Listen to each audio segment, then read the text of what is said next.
আমরা যেহেতু মুহাব্বতে রাসূল সাল্লাল্লাহু আলাইহি ওয়াসাল্লামের উপর অনেক বেশি জোর দেই, তো এটার মানে এই না যে যিনি মুহাব্বতে রাসূলের কথা বলবেন উনি আমল করবেন না, ঘটনা সেরকম না। কিন্তু আমাদের কিছু ভাই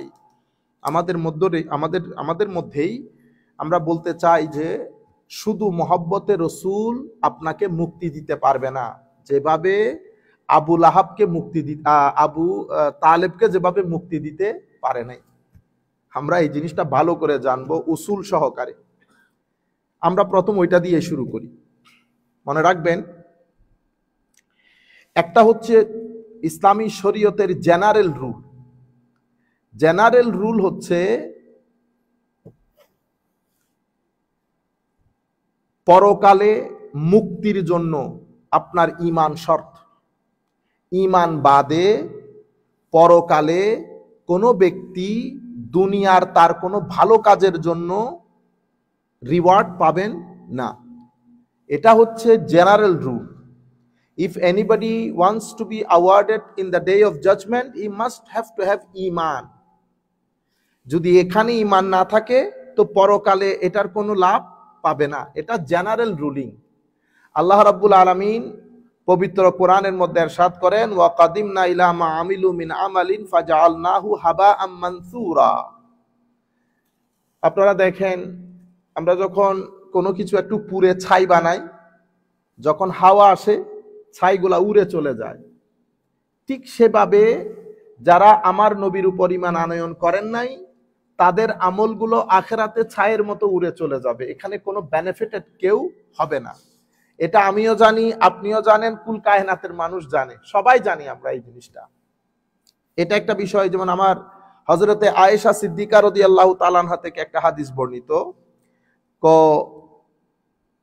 ইবনু জুদআন উনি জাহেলি যুগে কানা ইয়াসিলুর রাহিম ওয়া ইউতইমুল মিসকিন ফাহাল যাকা নাফিউ।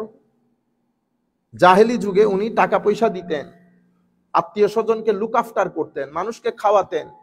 ইয়া রাসূলুল্লাহ সাল্লাল্লাহু আলাইহি ওয়াসাল্লাম, এটা কি তাকে কোনো উপকার দেবে আখিরাতে?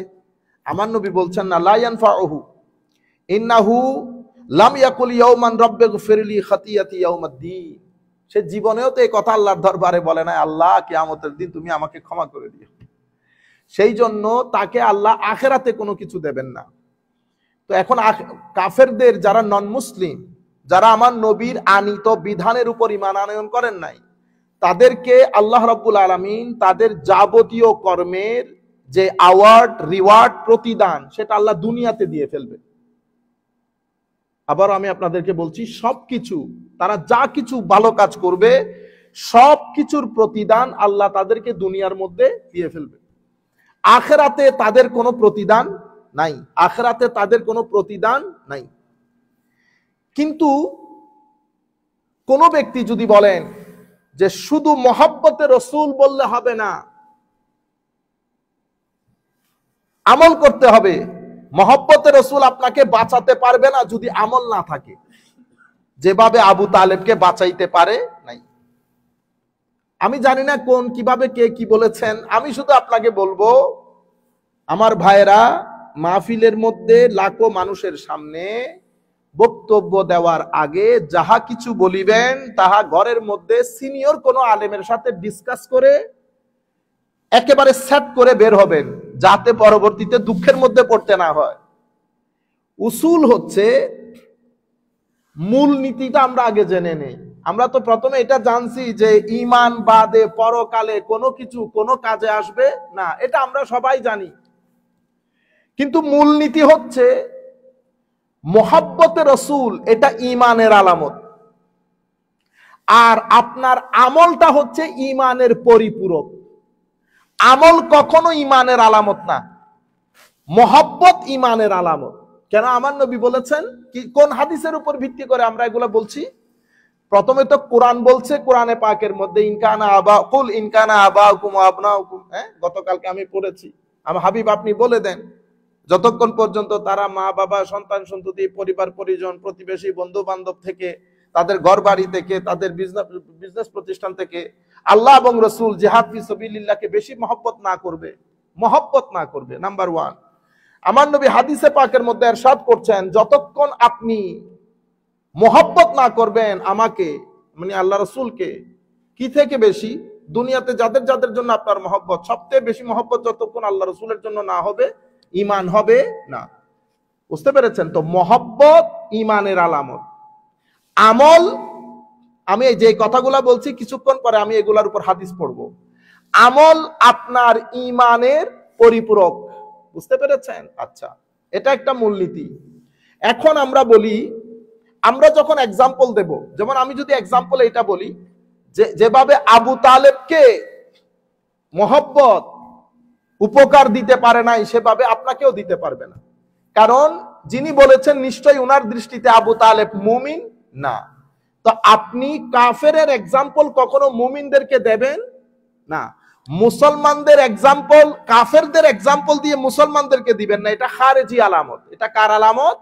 খারেজিদের আলামত। আয়াত নাজিল করেছে আল্লাহ কাফেরদের জন্য, এটা যদি আপনি মুসলমানদের উপরে চালিয়ে দেন তাহলে এটা কাদের আলামত? আমার নবী বলেছেন, উলামায়ে উম্মত বলতেছেন এটা কাদের আলামত? খারেজিদের আলামত। আপনারা বুঝতে পেরেছেন? কারণ আপনার মূল সম্পদ হচ্ছে ঈমান। যেই ব্যক্তি মান ক্বালা লা ইলাহা ইল্লাল্লাহ, যেই ব্যক্তি একদিন অন্তরের অন্তরস্থল থেকে মহব্বত নিয়ে লা ইলাহা ইল্লাল্লাহ পড়েছে, সে অবশ্যই জান্নাতে যাবে। সে কি যাবে? অবশ্যই জান্নাতে যাবে। মান ক্বালা লা ইলাহা ইল্লাল্লাহ দাখালাল জান্নাহ। আপনারা বুঝতে পেরেছেন? ইন্নাল্লাহা লা ইয়াগফিরু আন ইউশরাকা বিহি ওয়া ইয়াগফিরু মা দুনা যালিকা লিমান ইয়াশা। শিরক বাদে আল্লাহ আপনার সকল গুনাহ ক্ষমা করে দেবেন। আমার আল্লাহ ক্ষমা করে দিলে আপনার অসুবিধা আছে? আপনি এগুলা কি বলেন? আচ্ছা, এখন দেখি মহব্বতে রাসূল, আপনি ওই জায়গার মধ্যে ভুল করেছেন আমার ভাই। মহব্বতে রাসূল আবু তালেবকে উপকার দেয় না, এটা আপনাকে কে বলেছে? আপনি বুখারী শরীফ, আমার ভাই, আগে আমরা ময়দানে আসার আগে আমি আমাদের সব ভাইদেরকে বলছি, আমার ঘরানা পরের ঘরানা, জাস্ট মাইকটা নিয়ে বসে যায়েন না। হাদিসের যে 6টা বিশুদ্ধ গ্রন্থ আছে এগুলা পড়েন শুরু থেকে শেষ পর্যন্ত উলামায়ে কেরামের মজলিসে বসে। তাফসীরের 2-1টা কিতাব শুরু থেকে শেষ পর্যন্ত পড়েন। উলামায়ে কেরামের মজলিসে আসা যাওয়া করেন। রাতে 2-3টা পারলে সিজদা দেন। তখন ভিতরে আল্লাহর ভয় আসবে, সফটনেস আসবে, তাকওয়া পরহেজগারি আসবে, তারপরে ইলম আসবে। সে ইলম আপনাকে উপকার দেবে।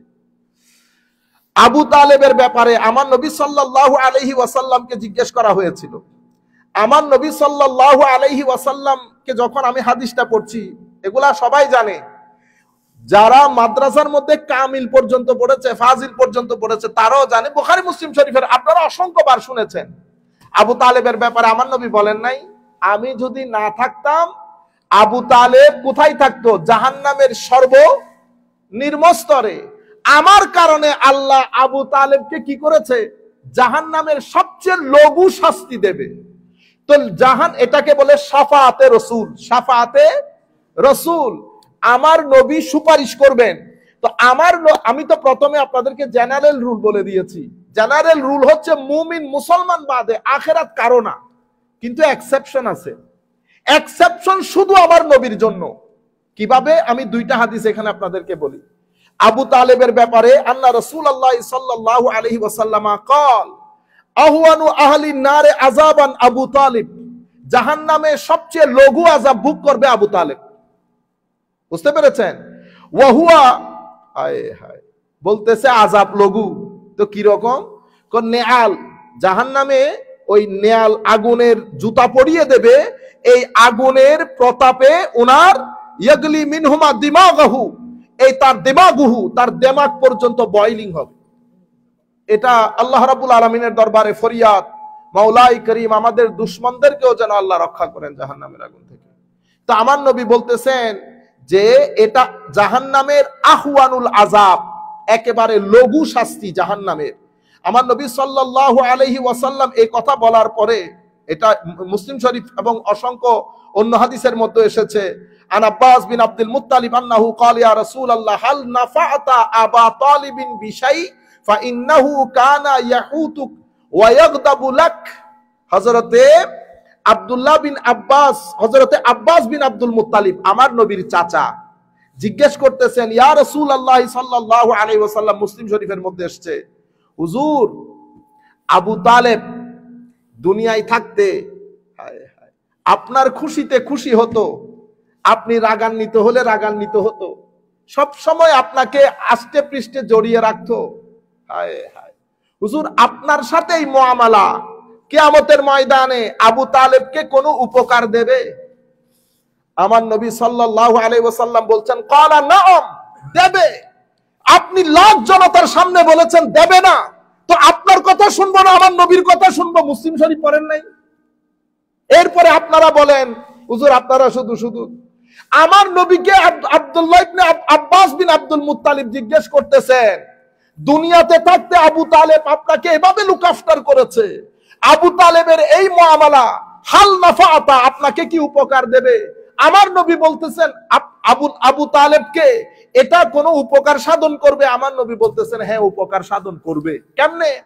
আমার নবী সাল্লাল্লাহু আলাইহি ওয়াসাল্লাম বলতেছেন, লাউলা আনা, যদি আমি না থাকতাম, লাকানা ফি দারকিল আসফালি মিনান নার, আবু তালেব জাহান্নামের সর্বনিম্ন স্তরে থাকতো। কিন্তু আমার কারণে আল্লাহ তার আযাবকে একেবারে লঘু করে দিয়েছে। কি রকম লঘু? আহওয়ানুল আযাবে আযাবান ইয়াউমাল কিয়ামা, কিয়ামতের ময়দানে একেবারে লঘু শাস্তি ভোগ করবে আবু তালেব। আবু তালেব মহব্বতের কারণে, সম্মানের কারণে উপকার পায় না। এখন আমি আপনাদেরকে কোনো আনকমন হাদিসের কথা বলতেছি না, এটা মাদ্রাসায় যারা পড়েছে ফাজিল কামিল আমার ভাই, অত্যন্ত আদবের সাথে, আপনাকে আদব করার দরকার নেই, আমরা ছোট মানুষ, অনেক ছোট, আমি বিনয়ের সাথে মহব্বতের সাথে বলছি, প্লিজ ওয়েল প্রিপেয়ার, একেবারে ভালো করে প্রিপারেশন নেন। একটা জায়গা আপনারা, আমি জানি না কেন আপনারা এই জায়গার মধ্যে কোনো সাবধানতা অবলম্বন করেন না। বিশ্বনবী খবরদার আদবের সাথে নেন। মুহাম্মদুর রাসূলুল্লাহ সাল্লাল্লাহু আলাইহি ওয়াসাল্লাম, বারবার বিশ্বনবী, say what you mean by say? সাল্লাল্লাহু আলাইহি ওয়াসাল্লাম বলবেন আমার নবীর শানে যখন কথা বলবেন, সাহাবায়ে কেরামের শানে যখন কথা বলবেন, তখন বলবেন বলেছেন, বলবেন, নিবেন, দেবেন, দিবে না, করবে না। আউলিয়ায়ে কেরামের শানে যখন কথা বলবেন তো বলবেন ইন্না লিল্লাহি ওয়া ইন্না ইলাইহি রাজিউন। এখন আমি আপনাদেরকে কি বললাম? আবু তালেব, আমি ওনার কথা বর্ণনা করতেছি, মুমিন না হওয়া সত্ত্বেও আবু তালেবের মোহাব্বত, আবু তালেবের তাজিম, আবু তালেবকে নফা তথা উপকার দেবে কিনা, এই কথা হযরতে আব্বাস জিজ্ঞেস করলে আমার নবী বলেছেন হ্যাঁ দিবে। কিভাবে? তো আমি না থাকলে জাহান্নামের নিম্নস্তরে থাকতো, আমার কারণে আল্লাহ তাকে জাহান্নামের একেবারে লঘু আযাব দান করবে। আর আবু তালেবের ব্যাপারে, কারণ আপনারা তো ওরে বাপরে বাপ অনেক বেশি খোলা, মুখাল্লাদ ফিন্নার অনেককে বলতে শুনেছি। আপনি যেহেতু বর্তমানে ওয়াজ তাকরীর করেন, আমি আপনাকে বিনয়ের সাথে বলবো, সৌদি আরবে যখন যাওয়া হবে, সৌদি আরবের লাইব্রেরি থেকে আবু তালেবের কবিতা গুচ্ছ দিওয়ানে আবি তালিব, এই কিতাবটা খরিদ করবেন। খুব বেশি বড় না, 50-60 পৃষ্ঠার মতো, সেখানে আবু তালেবের কবিতাগুলো আছে। সেই কবিতাগুলো পড়ে রাতে মনে মনে সিদ্ধান্ত নেবেন। রয়ে গেল জমহুর উলামায়ে কেরামের অভিমত, সেটা আমাদের মাথার উপর, আর অন্যান্য উলামায়ে কেরামের অভিমত, সেটা আমাদের মাথার উপর। আমি বলতেছি উগ্রতাটা কমানোর জন্য এই কবিতাগুলো অনেক ফায়দা দেবে। সেখানে দেখবেন আবু তালেব আমার নবীর শানে কি লিখেছে, এটা আমি আপনার উপর ছেড়ে দিলাম। এখানে আমি কোনো বিষয়ে আর কোনো মন্তব্য করব না। এটা তো আবু তালেব। আবু লাহাবের ব্যাপারে আপনারা সবাই জানেন, কোরআন শরীফের আয়াত নাজিল হয়েছে, তাব্বাত ইয়াদা আবি লাহাব। তো এখন আপনারা জানেন আমার নবী দুনিয়াতে আসার খবরে উনি আঙ্গুলের ইশারা দিয়ে ওনার স্লেভ গার্ল সুয়াইবা ওইটাকে মুক্ত করেছে, ফ্রি করে দিয়েছে। He has ফ্রিড his slave girl, খুশি হয়ে যে ঘরের মধ্যে ভাতিজা এসেছে। এখন এই কথা এমনিতে আমরা বুখারী বাদে কিচ্ছু বুঝি না, আমি বুঝি না এই মেন্টালিটি গুলো। এমনিতে বুখারী বাদে, হুজুর বুখারীতে থাকলে বলেন। তো আমি এক ভদ্রলোককে বুখারীর এই হাদিস বলার পরে হুজুর এখানে এই বুখারীর এই হাদিস নিয়ে একটু কথাবার্তা আছে। বুখারীর কথাবার্তা আছে, কি হাদিস? বুখারীর এই হাদিসের মধ্যে এসেছে যে আবু লাহাব ক্বালা উরওয়া কানা আবু লাহাবিন আতাকাহা ফাআরদাআত আন-নবী সাল্লাল্লাহু আলাইহি ওয়াসাল্লাম ফালাম্মা মাতা আবু লাহাবিন উরিয়াহু বা'দু আহলিহি বিশাররি হাইবাতিন ক্বালা লাহু মাযা লাকিত ক্বালা আবু লাহাব লাম আলকা বা'দাকুম গায়র আন্নী সাকিতু ফি হাযিহি বি আতাকাতি সুওয়াইবা। হযরতে আব্বাস রাদিয়াল্লাহু তাআলা আনহু স্বপ্নে দেখেছেন, এটা বুখারী শরীফের riwayat। স্বপ্নে দেখার পরে জিজ্ঞেস করেছেন, আবু লাহাব কি অবস্থা? আবু লাহাব বলতেছে স্বপ্নের মধ্যে যে আমি মৃত্যুর পর থেকে শান্তি পাই নাই, বিশাররে হাইবাতিন, আমার অবস্থা খুব করুণ, চতুর্দিকে আগুন। তবে সোমবারে আমি যেই 2 আঙ্গুলের ইশারায় সুয়াইবাকে মুক্ত করেছি, সেই 2 আঙ্গুল দিয়ে বিশেষ পানি বের হয়, যেটা আমি পান করি, আরাম বোধ করি, আমার আযাবকে কিছুটা হালকা করা হয়, আমার আযাব কিছুটা হালকা করা হয়। এখন আবু লাহাবের মতো কাফের, আবু লাহাবের মতো কাফের আমার নবীর আগমনে খুশি হয়ে সুয়াইবাকে মুক্ত করে উপকৃত হয়েছে কি হয় নাই? এটা বুখারী, আমি আমাকে কিছু বলে লাভ নাই, বুখারী শরীফের হাদিস তুলে সমুদ্রে নিক্ষেপ করেন, আমার কোনো অসুবিধা নেই। আমি শুধু আপনাকে বলতেছি, আপনি বলে দিলেন লাখ জনতার সামনে কি শুধু মহব্বত, আমিও আপনার সাথে একমত, কিন্তু আপনি যে মেসেজ দিতে চাচ্ছেন সেই মেসেজের সাথে আমি একমত না। আমি তো প্রথমে জেনারেল কথা বলে দিয়েছি, কিন্তু মহব্বত শুধু মুসলমানকে না, আমার নবীর ইশক, আদব, তাজিম ও মহব্বত কাফেরদেরকে উপকার সাধন করেছে, যেন তেন কাফের না, আবু লাহাবের মতো কাফের। এই ব্যাপারে হযরতে শামসুদ্দিন হাফেজ শামস মোহাম্মদ বিন নাসিরউদ্দিন দিমাশকি রাহমাতুল্লাহি আলাইহি কত চমৎকার বলেছেন, ইজা কানা হাযা কাফিরান জাআ যাম্মুহু ওয়া তাব্বাত ইয়াদাহু ফিল জাহিম মুখাল্লাদা আতা আন্নাহু ফি ইয়াউমিল ইসনাইন দাইমান ইউখাফফাফু আনহু লিসসুরুর বিআহমাদা ফামাজ্জান্নু বিল আবদিল্লাযী আশা উমরুহু বিআহমদ মাসরুরান ওয়া মাতা মুআহহাদা। উনি বলতেছেন কবি, হায় হায়, ইজা কানা হাযা কাফিরান জাআ যাম্মুহু ওয়া তাব্বাত ইয়াদাহু ফিল জাহিম মুখাল্লাদা, যদি যার ব্যাপারে আল্লাহ তাব্বাত ইয়াদা নাজিল করেছে, যেই ব্যক্তি চিরস্থায়ী জাহান্নামী হবে, যাকে আল্লাহ তাব্বাত ইয়াদা বলেছে, এবং যার তিরস্কারে কোরআনের আয়াত নাজিল হয়েছে, আতা আন্নাহু ফিল ইয়াউমিল ইসনাইনে দাইমান, উনি প্রত্যেক সোমবারে ধারাবাহিকভাবে রীতিমতো ইউখাফফাফু আনহু লিসসুরুরি বিআহমাদা, আমার নবীর আগমনের খুশি উদযাপনে তার আযাবকে কি করা হচ্ছে? হালকা করা হচ্ছে। ফামাজ্জান্নু বিল আবদ আল্লাযী আশা উমরুহু, তুমি ওই ব্যক্তি সম্পর্কে কি মনে করবে যেই ব্যক্তি আমার নবীকে স্বীকার করে, আমার নবীর মহব্বত নিয়ে আমার নবীর আগমনের দিন খুশি উদযাপন করেছে। আবু লাহাবের সাথে যদি আল্লাহ এই আচরণ করেন, তো ওই মর্দে হকের সাথে আল্লাহ কি আচরণ করবেন? আপনারা বুঝতে পেরেছেন? হযরতে নাসিরউদ্দিন দিমাশকি রাহমাতুল্লাহি আলাইহি, খুব পুরানা কথা, উনি এই কথা বলেছেন। এখন আমি আমার কথাকে আবার সামারাইজ করি। শুধু পরকালের জন্য ঈমান শর্ত, এটা আমরা সবাই জানি, কিন্তু মহব্বত ঈমানের আলামত। মহব্বত অনেক বড় জিনিস। কাফেররা পরকালে কোনো জাযা পাবে না, কিন্তু এই 2 রিওয়ায়াতের আলোকে দেখলাম 2 জন কাফের আমার নবী সাল্লাল্লাহু, আপনাদের ভাষ্য মতে আমার নবী সাল্লাল্লাহু আলাইহি ওয়াসাল্লামের প্রতি মহব্বত দেখানোর কারণে 2 জনই উপকৃত হয়েছে। উলামায়ে কেরাম কি বলেছেন এটা নিয়ে? সমস্ত মুহাদ্দিসিনে কেরাম এই ব্যাপারে আমি যেগুলা বলেছি সেগুলা একমত, কিন্তু ওনারা বলেছেন এই 2 রিওয়ায়াতের ভিত্তিতে আমরা বলতে পারি যে আল্লাহ রাব্বুল আলামিন নিজ দয়ায়, নিজ অনুগ্রহে, নিজ করুণায় যেই সমস্ত কাজ আমার নবীর প্রতি সম্মান মহব্বত রয়েছে কাফেরদের, সেগুলার যাজা আমার আল্লাহ কিয়ামতের দিন কি করেছেন? দিয়েছেন এবং দিবেন।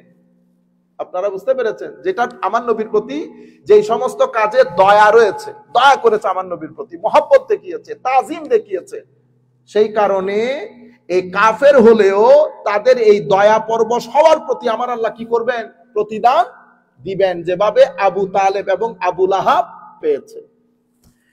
এতটুকুন বলার পরে এখন আমি আপনাদেরকে 2টা হাদিস দেখাবো। একজনের কাছে আমল আছে, মহব্বত নাই, আরেকজনের কাছে মহব্বত আছে, আমল কম। দুইজন কোনটা আমার নবী অ্যাপ্রিসিয়েট করেছেন? আসেন দেখি। প্রথমে খারিজি মানে এক ব্যক্তি, তাদের মধ্যে আমল, তসবিহ, তাহলিল, কোরআনের তিলাওয়াত অনেক বেশি, কিন্তু তাজিম নাই, মহব্বত নাই।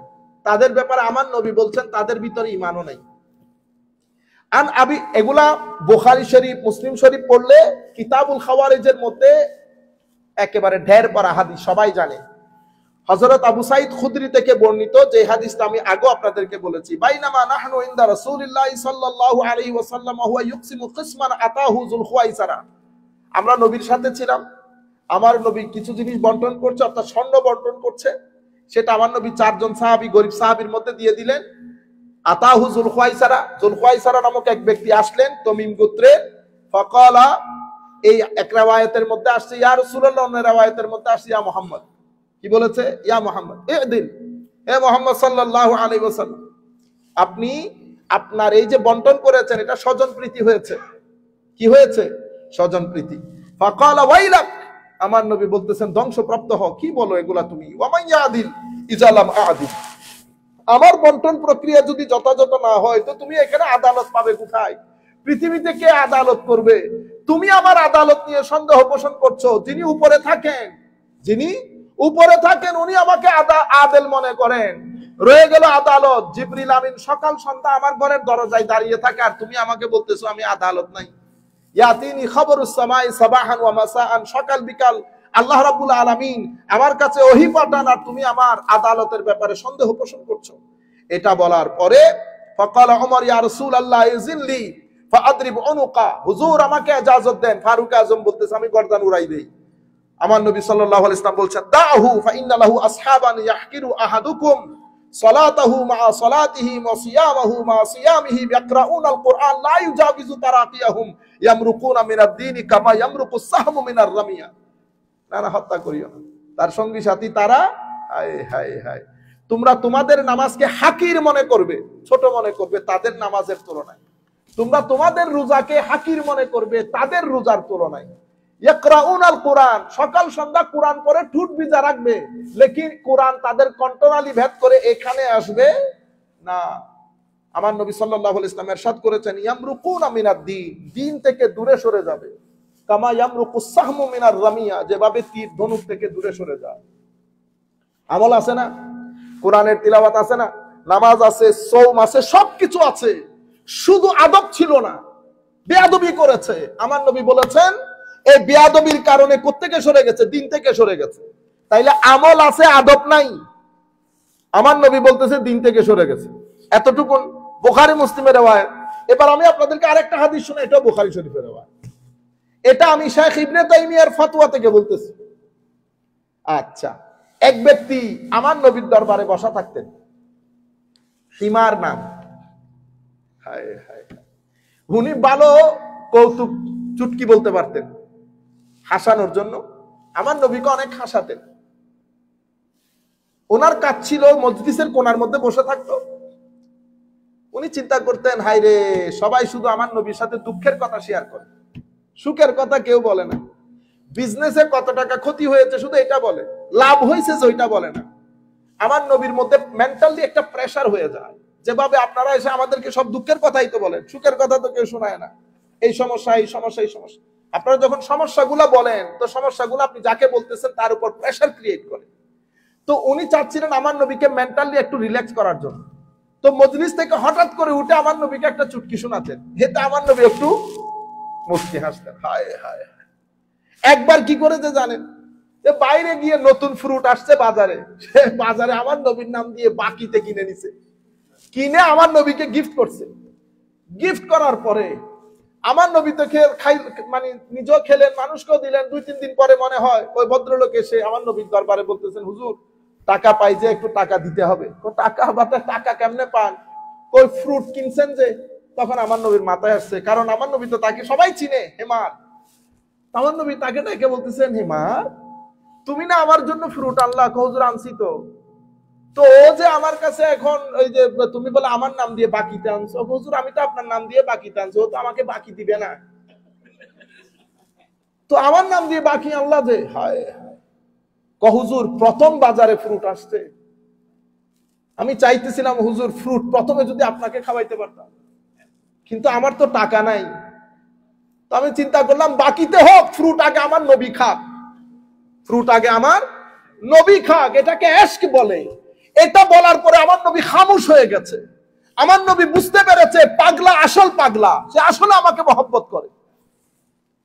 কিন্তু মদ্যপান করেছে, একবার করেছে মদ পান, মদের শাস্তি আরোপ হয়েছে। আরো একবার করেছে, মদের শাস্তি আরোপ হয়েছে। আরো একবার করেছে, মদের শাস্তি আরোপ হয়েছে। তো সাহাবায়ে কেরাম তো বড় গায়রতমন্দ ছিলেন। সাহাবায়ে কেরাম গালা লান তান করতেছিলেন, লানাহুল্লাহ। কারণ আমার নবী হাদিসে পাকের মধ্যে বলেছেন যে শারেবুল খামরের উপর লানত হোক, শারেবুল খামরের উপর লানত, মানে মদ্যপানকারীর উপর লানত হোক। এটা আমার নবীর হাদিস। সাহাবায়ে কেরাম লানত করছেন, আমার নবী শুনলেন। শোনার পরে আমার নবী সাল্লাল্লাহু আলাইহি ওয়াসাল্লাম তাদেরকে বললেন, লা তালআনুহু, খবরদার লানত করিও না। ফাওয়াল্লাহি মা আলিমতু আন্নাহু ইউহিব্বুল্লাহ ওয়া রাসূলা, আমি আল্লাহর সাক্ষ্য দিয়ে বলছি সে আমাকেও ভালোবাসে, আমার আল্লাহকেও ভালোবাসে।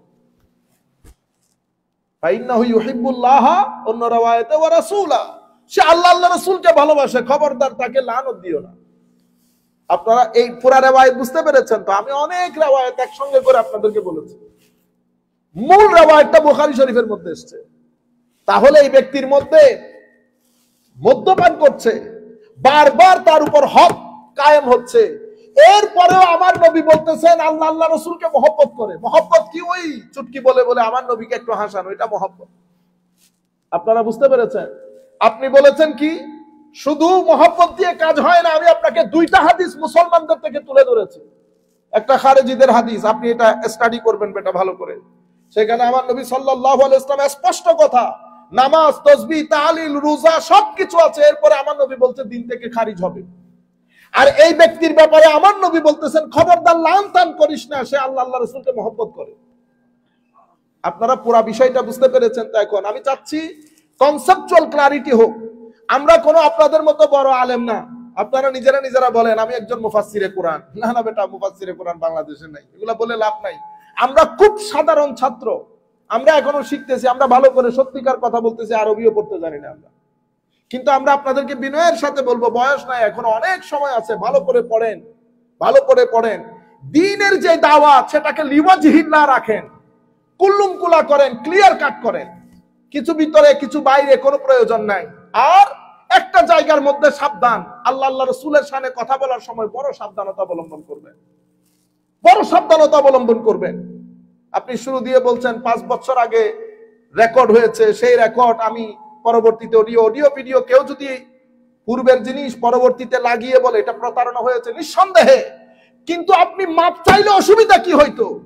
কাউবয় শব্দটা আপনি বলেছেন, কাউবয় শব্দটা আমার নবীর শানে। আবার অসংখ্য উলামায়ে কেরামকে দেখলাম আজীব, শুধু এক ব্যক্তিকে বাঁচানোর জন্য এটার উপর সাফাই গিয়েছে। কি বলেছে? বললে অসুবিধা কি? ঈমান আছে? আমার নবীর ব্যাপারে যখন এই সমস্ত শব্দ মানে আমার নবীকে জর্জরিত করবেন, ঈমান আছে? শুধু একজনকে বাঁচানোর জন্য। আল্লাহ রাব্বুল আলামিন আমাদের হামি ও নাসির হোক। আসেন, আমি এই জিনিসটা পরিষ্কার করার দরকার ছিল। আপনারা অসংখ্য উলামায়ে কেরাম বাংলাদেশ থেকে বলেছেন। এরপর আমি, কারণ আমাদের এখানকার যে জনগোষ্ঠী আপনারা জানেন, আমি যেহেতু এখন আমেরিকায় থাকি, আমাদের এখানকার কনটেক্সট ভিন্ন। আমরা বারবার আপনাদেরকে বোঝানোর চেষ্টা করি যে আমাদের কনটেক্সট ভিন্ন, আপনাদের কনটেক্সট ভিন্ন। আমি যদি আপনাদের কনটেক্সটে বারবার কথা বলতে যাই, আমাকে এখানে যারা শুনে তারা ডিস্টার্ব হয়, আমাকে অনেক ইউথ শুনে তারা ডিস্টার্ব হয় আপনাদের কনটেক্সটে কথা বলতে গেলে। আজকে আপনাদের কনটেক্সটে কথা বলা শেষ, এরপরে আপনারা রিকোয়েস্ট করবেন না আপনাদের বিষয়গুলো এখানে ডিসকাস করার জন্য। আপনাদের বিষয়টা আজকে একেবারে ফাইনাল করে দিয়েছি আলহামদুলিল্লাহ। পরবর্তী দর্স থেকে আমাদের যে রেগুলার দর্স আমরা সেগুলাই করবো ইনশাআল্লাহ। ফিতনায় লিপ্ত আমরা যে আমরা বলি না ফিতনা, চতুর্দিকে ফিতনা। আমার নবী সাল্লাল্লাহু আলাইহি ওয়াসাল্লাম ফিতনার হাদিসের মধ্যে ইরশাদ করেছেন, একেবারে রাত যেভাবে দিনকে এনভেলপ করে ফেলে, সেভাবে ফিতনার চাদরে আমরা আবৃত হয়ে যাব। এমন ফিতনা হবে, এমন মানুষ এত কনফিউজড হবে মানুষ। দিনের মুমিন বিকাল হতে হতে কাফের হয়ে যাবে, বিকালের মুমিন সকাল হতে হতে কাফের হয়ে যাবে।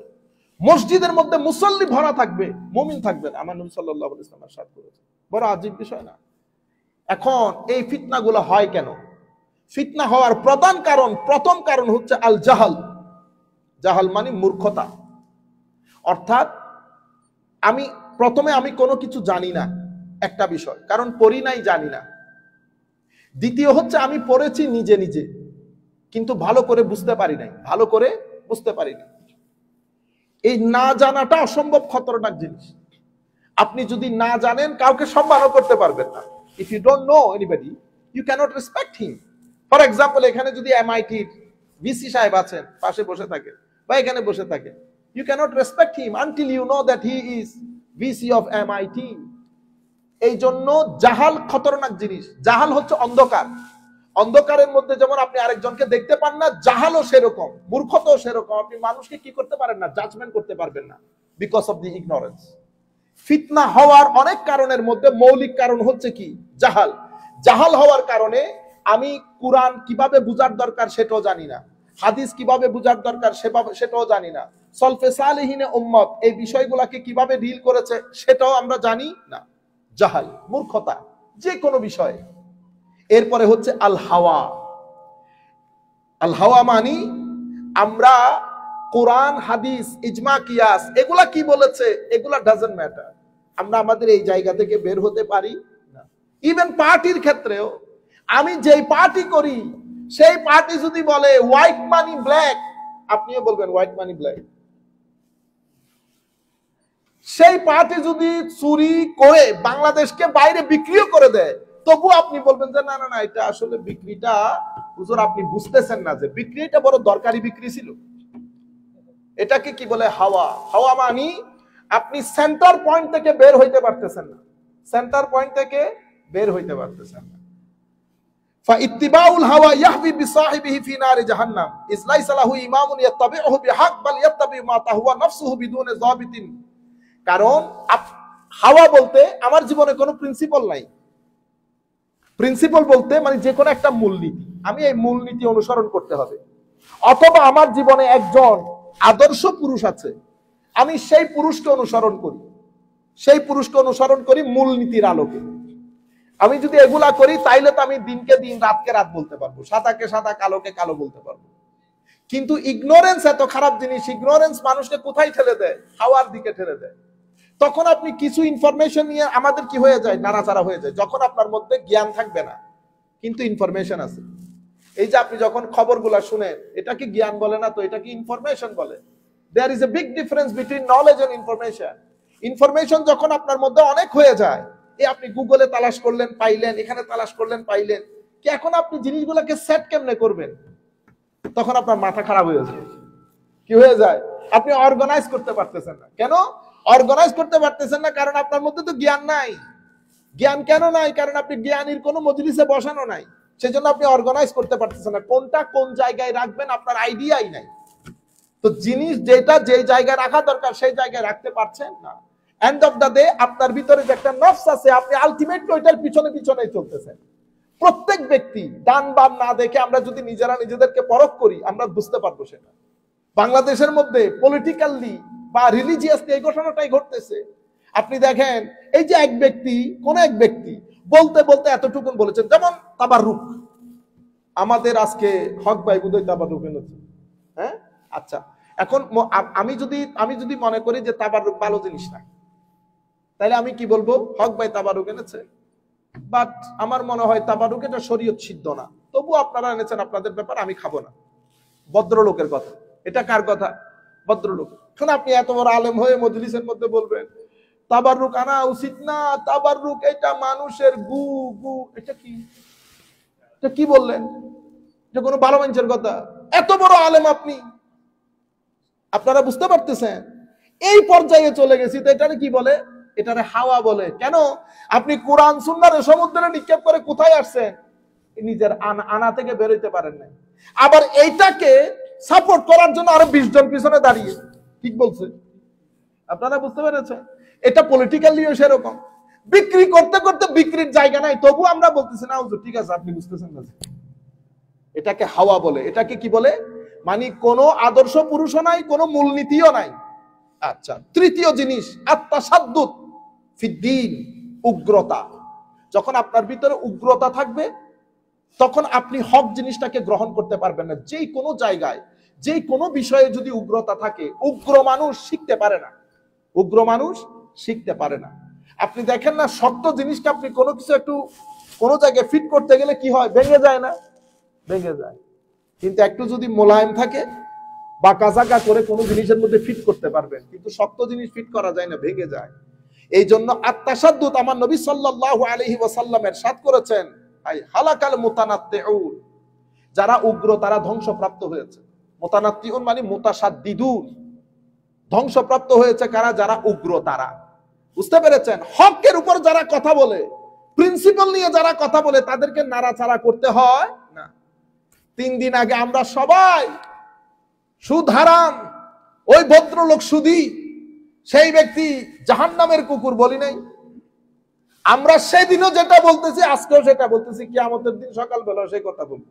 কথার মধ্যে নাড়সাড় নাই। কেন? কারণ রাজনৈতিক আমার প্রচার, রাজনৈতিক আশা আমার ভিতরে নাই। আমার ভিতরে যদি এটা থাকতো তো আমি বলতাম এটা সাদা, 2 মিনিট পরে কালো, আবার বলতাম সবুজ। এখন আমার ভাই পাক্কা মুমিন হয়ে গেছে। আপনারা বুঝতে পেরেছেন? বড় তাজি। সুতরাং আমি আপনাদেরকে বলবো, ভালো করে চিন্তা করে দেখবেন, মানুষের, তরুণ প্রজন্মের ইমোশন নিয়ে খেলবেন না। এটা আল্লাহ পাকের মেহেরবানি। তরুণ প্রজন্ম আপনাদেরকে যেমন ভালোবাসে, আমাদেরকেও ভালোবাসে। হয়তো আপনাকে 2 লাখে ভালোবাসেন, আমাদেরকে একটা দিন, কোনদিন যদি আল্লাহ তৌফিক দান করে, মসজিদে দোয়া করতেছি আল্লাহর দরবারে, আল্লাহ 2 জনকে একসাথে স্টেজে বসার তৌফিক দান করেন। আমিন বলেন সবাই।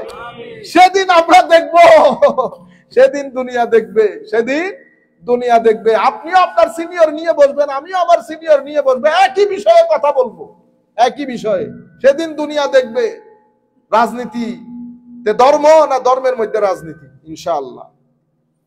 তৃতীয় যে বিষয়, সেটা হচ্ছে দুশ্মনদের দুশ্মনী, বহির্বিশ্বের দুশ্মনী, ওরিয়েন্টালিস্ট, যারা আমাদের দিন ধর্ম নিয়ে গবেষণা করে, যাদেরকে ওরিয়েন্টাল বলে, প্রাচ্যবিদ। তারা এখানকার সায়েন্টিস্ট, এখানকার বড় বড় দার্শনিক, তারা আমাদের ধর্ম নিয়ে লেখে। তো তারা যখন লেখে, কেউ আছে লিখে, কেউ আছে ফাইন্যান্স করে। তো ওনারা যখন আমাদের ওখানে ফাইন্যান্স করে, টাকাটা সরাসরি দেয় না, টাকাটা ওই মিডল ইস্ট দিয়ে ঘুরে যায়। এগুলা বললে আমার ঝামেলা হয়ে যায়, বুঝতে পেরেছেন? মিডল ইস্ট দিয়ে ঘুরে যায়। এই টাকাগুলো আমাদেরকে পাগল করে দিয়েছে। এই জন্য আমার নবী যখন ফিতনার কথা বলেছেন, আমার নবী টাকার কথা বলেছেন। মুসলিম শরীফের রিওয়ায়াত বলে না আমার নবী, ইয়াবিউ দীনাহু বিআরাদিন মিনাদ দুনিয়া, দুনিয়ার 2 পয়সার জন্য দিন বিক্রি করে দেবে, বলে নাই আমার নবী? আমি ওই টাকার কথা বলতেছি। বুঝতে পেরেছেন? তো আদা, তাইলে ফিতনা হয় কেন? এই 4-5 কারণে। নফস, প্রথমে হচ্ছে মূর্খতা, এরপর হচ্ছে নিজের নফস, তৃতীয় হচ্ছে উগ্রতা, চতুর্থ হচ্ছে এই বাইরের বহির্বিশ্বের বিভিন্ন ধরনের প্লট এবং ষড়যন্ত্র। ফিতনা থেকে বাঁচার উপায়, বস ফিনিশ। ফিতনা থেকে বাঁচার উপায়ের প্রথম হচ্ছে আলে ইতিসাম বিল কিতাবে ওয়াস সুন্নাহ। কোরআন এবং সুন্নতকে উলামায়ে দ্বীন যেভাবে বুঝেছেন সেভাবে বুঝার চেষ্টা করা। আপনি নিজে নিজে না, আলেমে রব্বানি যারা আমার নবীর ওয়ারিস, তারা যেভাবে বুঝেছে সেভাবে বুঝার চেষ্টা করা। ফাআম্মাল্লাযীনা আমানু বিল্লাহি ওয়া আতাসামু বিহি ফাসায়ুদখিলুহুম ফি রাহমাতিন মিনহু ওয়া ফাদলিন ওয়া ইয়াহদিহিম ইলাইহি সিরাতাম মুস্তাকিমা। ওয়া ক্বালা নবিয়্যু সাল্লাল্লাহু আলাইহি ওয়াসাল্লাম, আমার নবী সাল্লাল্লাহু আলাইহি ওয়াসাল্লাম ইরশাদ করেছেন, কিতাব আল্লাহ ওয়া সুন্নতি। এর পরবর্তীতে দ্বিতীয় হচ্ছে আল আখাস আনিল উলামাইর রাব্বানিয়িন আল মাশহুরিনা বিল ইত্তিবা ওয়াস সালাহ ওয়াল ইস্তিকামা। যেই সমস্ত আলেমরা তাকওয়া, পরহেজগারি, ঈমানদারি সবকিছুতে সমাজের মধ্যে গ্রহণযোগ্যতা পেয়েছে, তাদের মানহাজ অনুযায়ী চলা, তাদের মানহাজ অনুযায়ী চলা। আমি খুব সংক্ষিপ্ত আকারে বলছি সেই কারণে। এরপরে তৃতীয় হচ্ছে লুজুমুল জামা ওয়া তাআতে উলিল আমর, অর্থাৎ আমি এখানে পলিটিক্যালি না বলে উম্মতের মধ্যে সংখ্যাগরিষ্ঠ উম্মতে মুসলিমা যেটা করে করে করে করে আসতেছে সেটার সাথে জুড়ে থাকা, নিজে আলাদা একটা মতামত দাঁড় না করানো। চতুর্থ তাকওয়াল্লাহি ওয়া তাআতিহি, মানে এখানে সত্য কোনটা মিথ্যা কোনটা সেটা বুঝার জন্য মানুষ যখন ঘুমিয়ে পড়বে, তো জায়নামাজের মধ্যে আল্লাহর দরবারে সিজদা দিয়ে হক বাতিলের মধ্যে ফারাক, প্যারামিটারটা আল্লাহর দরবারে কামনা করা। তখন কি করবে? যখন তাকওয়া দিবে আল্লাহ ভিতরের মধ্যে, আল্লাহ আপনাকে প্যারামিটারও দিয়ে দেবে। দেখবেন যে কোনটা হক কোনটা বাতিল আপনার ভিতর থেকে উদ্গীরিত হচ্ছে। আল্লাহ আপনাকে একটা সেফ জোন দিয়ে বের করে নিয়ে যাবে, ফিতনার মধ্যে থাকতে দিবে না। এই হচ্ছে আমার নবী সাল্লাল্লাহু আলাইহি ওয়াসাল্লামের হাদিসে পাক। আল্লাহ রাব্বুল আলামিন আমাদের হামি ও নাসির হোক। মাওলাই করিম আমাদেরকে কবুল করুক। আমরা আর কথা না বাড়িয়ে আজকে আমাদের দার্স এখানে শেষ করছি। ওমা আলাইনা ইল্লাল বালাগুল মুবিন। ওয়াসসালামু আলাইকুম ওয়া রাহমাতুল্লাহি তাআলা ওয়া বারাকাতুহু।